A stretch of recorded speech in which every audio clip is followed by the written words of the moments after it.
ভূমিকম্পের ভয়াবহ সতর্কতা। আপনারা যারা ৫ তলা, ১০ তলা, ২০ তলা বিল্ডিংয়ে থাকছেন, বিলাসিতা ছেড়ে দিয়ে ৩ চিট বিল্ডিং করে থাকুন। আপনি নয়, আপনার পরিবারের প্রত্যেক সদস্যই জীবন হারাতে বাধ্য। কারণ ৫ তলা, ৩ তলা বিল্ডিংগুলো অবশ্যই ঝুঁকিপূর্ণ।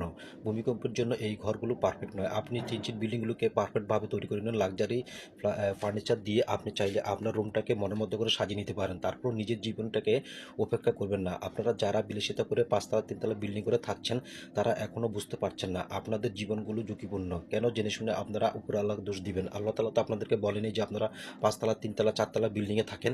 আপনারা ৩ তলা, ৪ তলা বিল্ডিং না থেকে টিনচিট বিল্ডিং ঘরে থেকে সেটাকে আপনাদের মনের মতো করে পারফেক্ট করে নিন। ভূমিকম্প কেন হয় জেনে নিন। ভূত্বকের পৃষ্ঠে যখন একে অপরের প্লেটগুলো ধাক্কা দেয়, তখন এক ধরনের কম্পন সৃষ্টি হয়, আর সেটাই ভূমিকম্প। এই ভূমিকম্পটা হচ্ছে বিভিন্ন চাপের কারণে। দেখা যাচ্ছে যেখানে আপনি ২০ কেজি ওজন নিতে পারবেন, সেখানে আপনি ৫০ কেজি ওজনের বস্তা একটা আপনার মাথার উপর তুলে দিলে আপনি তা লোড নিতে পারবেন না। তেমনি মাটিরও একটা ধারণ ক্ষমতা আছে। কথাটা ভালো লাগলে একটা লাইক দিন, কমেন্টস করুন এবং আমার ভিডিওটি আপনার বন্ধুর মাঝে শেয়ার করে দিয়ে পাশে থাকবেন।